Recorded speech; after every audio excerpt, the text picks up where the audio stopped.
අපි සියලු දෙනාම දන්නවා පහුගිය මාස ගණනාවක් තිස්සේ මෙරටේ ජනාධිපති ගෝඨාභය රාජපක්ෂට ඉවත් වෙන්න කියන බලපෑම කරමින් මෙරටේ මිනිස්සු අරගලයක සටනක ඉන්නවා. ඒ අරගලයේ සටන දැන් අඛණ්ඩව විවිධ ස්ථානවල ගාලු මූදුර පිටියේත් ඒ වගේම ගාල්ල මහනුවර ඒ වගේම කුරුණෑගල මාතර එතනින් එහාට ගිහිල්ලා දිස්ත්‍රික්ක ගණනාවක මේ අරගලය අඛණ්ඩව ක්‍රියාත්මක වෙමින් යන මොහොතක තමයි අපි මේ මාධ්‍ය සාකච්ඡා පවත්වන්නේ විශේෂ කාරණා කීපයක් පිළිබඳව අපේ සංවිධානයේ අදහස් දැක්වීම කරන්න. කවුරු හරි හිතනවා නම් තව දුරටත් මෙරටේ ජනාධිපති ගෝඨාභය රාජපක්ෂ ඒ ධූරයේ සිටිය යුතුයි. ඒ වගේම තමයි දැන් මහින්ද රාජපක්ෂ අගමැතිවරයාව ගෙදර එළෙව්වා මේ අරගලයේ විසින්. දැන් මේ ඒ වෙනුවටපත් වෙච්ච රනිල් වික්‍රමසිංහ අගමැතිවරයා තව දුරටත් සිටිය යුතුයි කියලා අපි අද අහනවා. මේ කතාව ඇහුවට පස්සෙත් එහෙම ඉන්න ඕන කියලා කවුරු හරි හිතනවා නම් මොකක් හරි ප්‍රශ්නයක් තියෙන්න ඕනේ මේ හිතන අයට.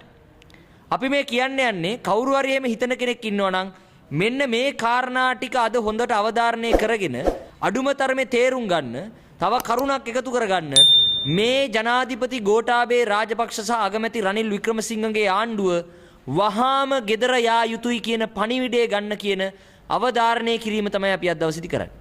ඒ තමයි මේ ජනාධිපතිවරයාට දැන් මේ ජනාධිපතිවරයාට මිනිස්සුන්ගේ ඇත්ත අවශ්‍යතා මොනවද කියන එක තේරෙන්නේ නැහැ කියන එක අපි හොඳටම පැහැදිලි.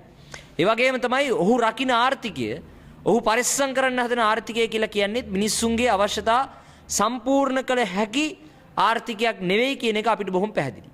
එහෙම තියෙද්දි මේ ජනාධිපතිවරයා ඇතුළු මේ ආණ්ඩුවට තියෙන පොඩි උන්මත්තක භාවයක්. ඒ තමයි මේ අසාර්ථක වීම කියන ඒවා මාර සාර්ථකයි කියලා හිතන එක.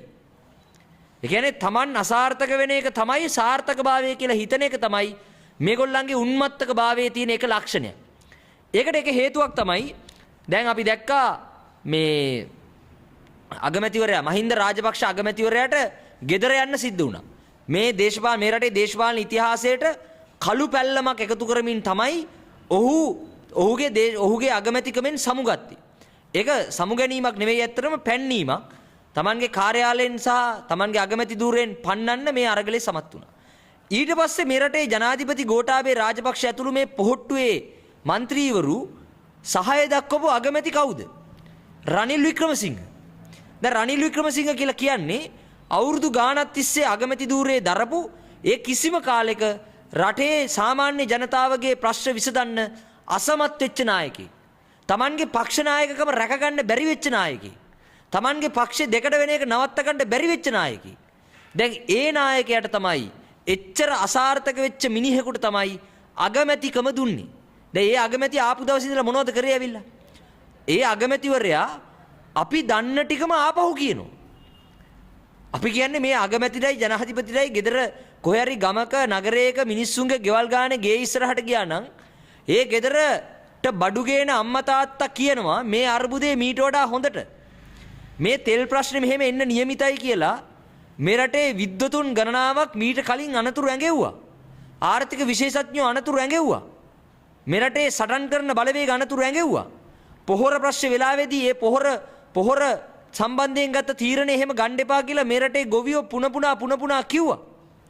හැබැයි ඒක අහන්නේ නැතුව දැන් අගමැතිවරයා එයා නිකන් මෙතන විශේෂඥයෙක් වගේ අලුත් සොයා ගැනීම කරා වගේ පහුගිය කාලේ ප්‍රකාශ නිකුත් කර හිටියා. එක බයිලා කී හිටියා. පස්සේ බයිලා වලින් වැඩක් නැති තැන පාර්ලිමේන්තුව ඇතුලේ Tamanට විරුද්ධ වෙන අයට තර්ජනය කරන්න පව පටන් ගත්තා. මේක තමයි මේ අසාර්ථක ජනාධිපතිට එක්වෙච්ච අසාර්ථක අගමැතිගේ ක්‍රියාකලාපය. දැන් අලුත් මේක මොකද්ද? බැසිල් රාජපක්ෂ ඉල්ලාස් වුණා නෙවෙයි එයාට යන්න උනේ මීට ගොඩක් කලින්. ඒ ඉල්ලාස් වීම තිබ්බ මාධ්‍ය සාකච්ඡාවේදී එයා හරිම පැහැදිලිව කියනවා එයාලව මේකට යවපු ජනතාව තමයි වග කියන්න ඕන. අපි බැසිල් රාජපක්ෂගෙන් අහනවා පොඩ්ඩක් මේ දැන් මේ ඔක්කොටම පොඩි මොලේ අවුල් වෙච්ච කචල්ලෙක් ඉන්නේ ඔක්කොම. එයා පත් කරපු ජනතාව කවුද? එයාට කොහෙද ජනමතයක් තිබුණේ? බැසිල් රාජපක්ෂට. බැසිල් රාජපක්ෂ ජාතික ලයිස්තුවෙන් තමයි මේ පාර්ලිමේන්තු മന്ത്രി ධූරය සඳහා පත් වෙන්නේ මුදල් ඇමතිකමට. එයාට කොහෙද ජනමතයක් තිබුණේ? එයාව ජනතාව පත් කරේ නෑ. දැන් ඒහා සමානම පත්වීම ඊට වඩා චෞරයෙක් දැන් ගෙනල්ලා තිනවා පාර්ලිමේන්තුවේ. තමයි ධම්මික පෙරේරා කියන කුප්‍රකට හොර ව්‍යාපාරිකයව දැන් පාර්ලිමේන්තු മന്ത്രിවරයෙක් ලෙස පත් කරලා තිනවා. කවුද මේ ධම්මික පෙරේරා කියලා කියන්නේ? ධම්මික පෙරලා කියලා කියන්නේ මෙරටේ ඉන්න ප්‍රසිද්ධ සුප්‍රසිද්ධ කුප්‍රකට ව්‍යාපාරිකයෙක්. හැබැයි අපි නම් කියන්නේ හොරෙක්. ඒකට හේතු ගණනාවක් තියෙනවා. ඒ තමයි එකක් තමයි මේ ධම්මික පෙරලා තමයි එක වෙලාවකදී පිට රටවල තියෙන කුණු කන්ටේනර් මේ රටට ගෙනල්ලා දාලා මේ රටේ කුණු ගොඩ ගහලා සල්ලි හම්බ කරන්න හදපු ධම්මික පෙරලා.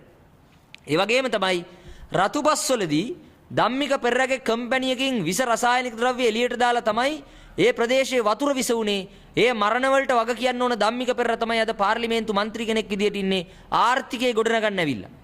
ආයෝජන ප්‍රවර්ධන හා තාක්ෂණ කියලා අලුත් අමාත්‍යාංශයක් පිහිටුවලා ඒ අමාත්‍යාංශේ බාර දෙන්න යන්නේ අමුමමු හොරෙකුට. මේ ධම්මික පෙරර තමයි රුපියල් මිලියන 575ක් රජයට අයවිය යුතු බදු ගෙවලා නැති ධම්මික පෙරර. මේ ධම්මික පෙරර. ඉතින් අපි අහන්නේ මේක ඒ කියන්නේ මේ අසාර්ථක වීම. දැන් ධම්මික පෙරරගේ යෝජනා මොනවද තියෙන්නේ? ආර්ථිකයේ ගොඩනගන යෝජනා. දැන් වසර ගණනාවක් තිස්සේ යා කියමින් ඉන්නවා ආර්ථිකයේ ගොඩනගන්න යාගේ යෝජනා. ඒකේ තියෙන ප්‍රධාන එකක් තමයි අධ්‍යාපනය පෞද්ගලීකරණය කිරීම. අධ්‍යාපනයේ පෞද්ගලීකරණය කිරීම ධම්මික පෙරර කියනවා 25000ක් විතර අවුරුද්දකට රට යනවලු විදේශ අධ්‍යාපනය ලබන. අපි අහනවා කොහෙන්ද සංඛ්‍යා ලේඛන ගත්තේ? මොනවද තියෙන ඒවා ඔප්පු කරන්න තියෙන සාධක? අවුරුදු ගාණක් මෙරටේ ජනාධිපතිවරු මේ සංඛ්‍යා ලේඛන කිව්වා එක්කවත් ඒවා ඔප්පු කරේ නැහැ. දැන් ආපහු මේ ආර්ථිකයේ ගොඩනගන්න ඩොලර් ගේන්න කියන විසඳුම තමයි මෙරටේ අධ්‍යාපනයේ විකුණන එක. මෙරටේ විශ්වවිද්‍යාල පද්ධතිය අවුරුදු 2කමාරක් තිස්සේ වහලා ඒක ගැන කතා නොකර දැන් කියනවා මෙරටේ අධ්‍යාපනයේ විකුණන්න ඕන ඩොලර් ගේන්න. ඒකට ණය සහන දෙන්න ඕන. දැන් අධ්‍යාපනයේ වෙනුවෙන් ණය දෙන එක අධ්‍යාපනයේ විකුණන එක ලෝකයේ අසමත් වෙච්ච ව්‍යාපාර. අසමත් වෙච්ච ව්‍යාපෘති. දැන් ඔන්න ධම්මික පෙරර ආපහු ඇවිල්ලා කියන්නේත් මේ ලෝකෙ පිළිගන්නේ නැති අධ්‍යාපන ණය ක්‍රමයේ වගේ එකක් ලෝකෙ දැන් පිළිගන්නේත් නැහැ. ලෝකෙ අසාර්ථක වෙච්ච ව්‍යාපෘති ඒවා. දැන් මේ ජනාධිපතිපත් කරපු අගමැති අසාර්ථක අගමැති කෙනෙක් අවුරුදු ගාණක් තිස්සේ ඒක ඔප්පු කරපු කෙනෙක් දැන් ආර්ථිකය ගොඩනගන්න කියලා ආයෝජන ප්‍රවර්ධන හා තාක්ෂණය කියලා ගේන ඇමති ගේන්න හදන මිනිහා ලෝකේ පිළිගත්තේ නැති, ඒ කියන්නේ ලෝකේ අසාර්ථක වෙච්ච ක්‍රම වලින් රටේ ආර්ථිකය හදන්න මිනිහෙක්. ඊට පස්සේ කියනවා රාජ්‍ය අංශයයි පුද්ගලික අංශයයි සම්බන්ධ වෙලා රාජ්‍ය විශ්වවිද්‍යාලවල තොරතුරු තාක්ෂණය දියුණු කරන්න වැඩක් හදන්න. අධ්‍යාපනය විකුණන්න හදන්නේ. මේවා කලිනුත් ගෙනාපු යෝජනා. මේවා මේ රටේ කරන්න බැරුව අසමත් වෙච්ච යෝජනා. පරාජයටපත් වෙච්ච යෝජනා. සයිඩම් හොර පෞද්ගලික විශ්වවිද්‍යාලය හදලා අධ්‍යාපනය විකුණන එක නීතිගත කරන්න හැදුවට පස්සේ ඒකට විරුද්ධව ශිෂ්‍ය ව්‍යාපාරේ පාරට බැස්සා. ඒ ව්‍යාපෘතිය පරාජයටපත් කරා. අසමත් ව්‍යාපෘතියක් ආපහු ගේන්න හදනවා මේ අසමත් ධම්මික පෙරේරා. ඊළඟට මොකද්ද කියන්නේ? සෞඛ්‍යාංශය පෞද්ගලීකරණය කරන්න කියලා කියනවා. ඒ කියන්නේ සෞඛ්‍යාංශය ජාත්‍යන්තරයට විවෘත කරන්න කියලා කියන්නේ 아무තු එකක් නෙවෙයි. මේ තියෙන සෞඛ්‍යාංශය පෞද්ගලීකරණය කිරීම. හරිද? ඉතින් මේ හොර බිස්නස් කාර්යයකට මේක බාර දුන්නම මීට වඩා දෙයක් බලාපොරොත්තු වෙන්න බෑ. අර මොකද මේ නරියන්ට කුකුල් ගුඩුව බාර දුන්නා වගේ තමයි. මිනිස්සුන්ගේ අයිතීන් හොරා කාලා කොහොමද මේ වැඩේ කරන්න කියලා තමයි මෙයා කියන්නේ දැන්. ඊට පස්සේ කියනවා ආයෝජකයන්ට බදු සහන දෙන්න. අපි අහනවා තවත් මොනවද දෙන්නේ? මොන මගුලද තවත් දෙන්නේ? ආයෝජකයන්ට බදු සහන. ධම්මික පෙරරගේ කම්පැනි ටික පහුගිය කාලේ පාඩු ලබන වහපු එකක් තියෙනවද? එකක්වත් නැහැ. ඔය ව්‍යාපාරිකෝ කිසිම කෙනෙක්ගේ ආයතන එකක්වත් පාඩු ලබලා පහුගිය කාලේ වැහුවේ නැහැ කොරෝනා වසංගතියින්ද. ඒවා 100%කින් 200%කින් ලාභ වැඩි කරගත්තා. ඒක තමයි ඇත්තටම සිද්ධ වෙච්ච කතාව. එහෙනම් මේ දැන් මේ ජනාධිපතිවරයාව පන්නන්න ඕනේ නැහැ කියලා කවුරු හරි හිතනෝ නම් මෙන්න මේ හේතුව හොඳටම ඇති. මේ ජනාධිපති පන්නන්න ඕන කියන්නේ ඒ තමයි අසාර්ථක වීම සාර්ථක වීම ලෙස දැකීම. පෙරදිච්ච ජනමතයක් නැති අගමැති කෙනෙක් පත් කරගත්තා. ඒ අගමැති අර්බුදය ගැන කී දැන් හතර වටේ හිඟා කන්න පටන් ගෙන තියෙනවා. ඊට පස්සේ මේ රටේ මුදල් මිනිස්සුන්ගේ මුදල් රුපියල් මිලියන ගණන් හොරා කාපු ධම්මික පෙරරා වගේ අමු වංචාකාරයෙක් හොරෙක් කැසිනෝකාරයෙක් පාර්ලිමේන්තු මන්ත්‍රී කෙනෙක් කරලා මෙරටේ අධ්‍යාපනය විකුණන්න හදනවා, සෞඛ්‍ය විකුණන්න හදනවා ව්‍යාපාරිකයන්ට. ව්‍යාපාරිකයෝ කියලා අපි කියන්නේ මහා පරිමාණ බිලියන ට්‍රිලියන පතියන්ට තව බදු සහන දෙන්න හදනවා. මේවා තමයි IMF එකේ කොන්දේසියක පැත්තකින්. ඊට පස්සේ ලංකාවේ විදුලි බලයට දැන් මොකද්ද වෙන්නේ? දැන් මේ අසාර්ථක වීම අතරේ තව එකක්. දැන් විදුලියට මොකද්ද වෙන්නේ යන්නේ? විදුලි බල සංශෝධන පනත ගෙනාවා. ඒකල්ලා වෘත්තීය සමිති වැඩ වර්ජනය කරාම කිව්වා මේක සංශෝධන සහිතව සම්මත කරනවා කියලා. සංශෝධන රහිතව තමයි පාර්ලිමේන්තුවේ සම්මත කරේ. දැන් ඉන්දියාවේ අදානි සමාගමට මේ රටේ විදුලි බල නිෂ්පාදනයේ අයිතිය දෙන්න ආණ්ඩුව සැලසුමක් සකස් කරමින් ඉන්නවා. විදුලි බල මණ්ඩලයේ සභාපතිවරයා ඒක කියද්දී ජනාධිපතිවරයා කියනවා මම එහෙම කිව්වේ නෑ කියලා. අන්තිමට සභාපති ඒ ඉල්ලීම ඉල්ලාස් කරගන්නවා. මේක බරපතල තත්ත්වයක්. දැන් ලංකා IOC සමාගමට පෙට්‍රල් ෂෙඩ් ඩීසල් ෂෙඩ් වල මේ ෂෙඩ් වල අයිතිය ගත්තා. විදුලි බල මණ්ඩලයට තෙල් ඕන කිව්වම IOC එක තෙල් දෙන්න බෑ කිව්වා. මේක තමයි ඇත්ත කතාව. IOC එක ශ්‍රී ලංකා ඛනිජ තෙල් නීතිගත සංස්ථාවේ තිබුණු මේ ඉන්ධන පිරවුම් මල් වල වැඩි හරියක් IOC එක ගත්තා. ලංකා ඉන්දියන් ඔයිල් සමාගම ගත්තා. මොකද උනේ අන්තිමට?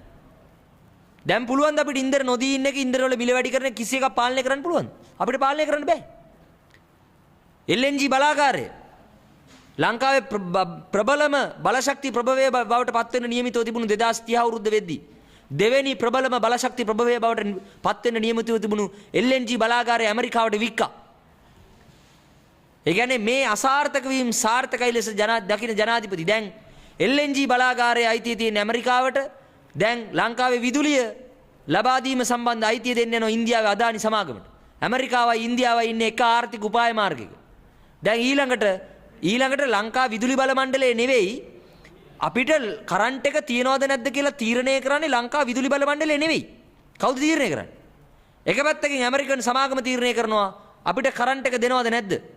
ඊළඟට ඉන්දියන් සමාගම ඉන්දියාවේ අදානි සමාගම තීරණය කරනවා අපිට කරන්ට් එක දෙනවද නැද්ද? අපේ ස්විච් එක තියෙන ඉන්දියාවේ ඇමරිකාවේ.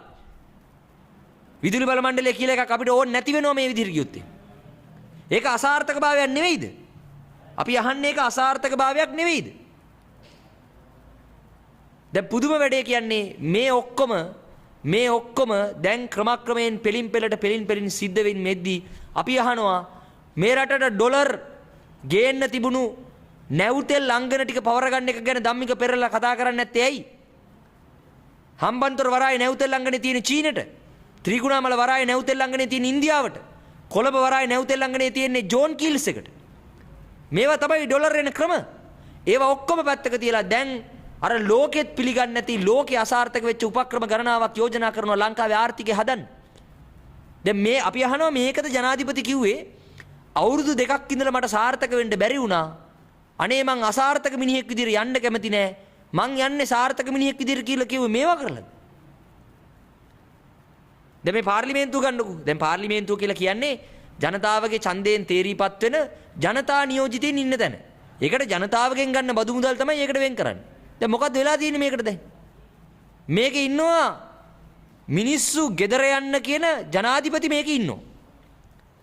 මිනිස්සු ප්‍රතික්ෂේප කරපු මැති ඇමතිවරු ටික මේකේ ඉන්නවා. දැන් ගෙවල් කඩපු උන්දලා කියන්නේ මිනිස්සු ප්‍රතික්ෂේප කරපු අයනේ. අනිත් උන්දලවත් මේ මිනිස්සු පිළිගන්නේ නැහැ. දැන් ගෙවල් කඩපුන් දැන් ජනතාවගේ පාර්ලිමේන්තුවෙන් සල්ලි ඉල්ලනවා ගෙවල් හදාගන්න. ජොන්ස්ටන් ප්‍රනාන්දුව ගෙවල් 5ක පරීක්ෂා කරා කියලා පොලිසිය කිව්වා. ගෙවල් 5ක්. ලංකාවට වැඩිම විදේශ විනිමය කියන වතුකම් කරුවන්ට ගෙදරක් තියෙනවද? ලංකාවට වැඩිම විදේශ විනිමය කියන විදේශීය ශ්‍රමිකයන්ගේ ගෙවල් වල තත්ත්වය මොකක්ද අද වෙද්දී?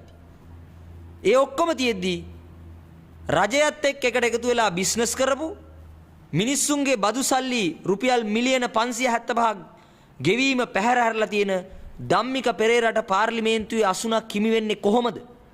අපි අහනවා මේ පාර්ලිමේන්තුව තවදුරටත් ජනතාවගේ ඉල්ලීම් නියෝජනය කරන පාර්ලිමේන්තුවක් බවට පත් වෙනවද?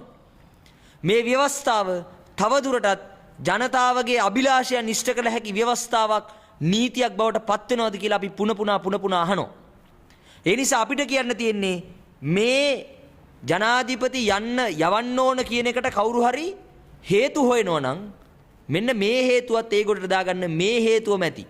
අසාර්ථක වීම සාර්ථක වීම ලෙස දකින්න එක. මේ හේතුව මත පදනම් වෙන එක හොඳටම ඇති මේ මිනිහව ගෙදර යවන්න. ඒක කරන්න වෙන්නේ අපිට ජනතාවගේ බලයක් ගොඩනැගීම හරහා පමණයි. ජනතාවගේ බලයක් ගොඩනැගීම හරහා පමණයි.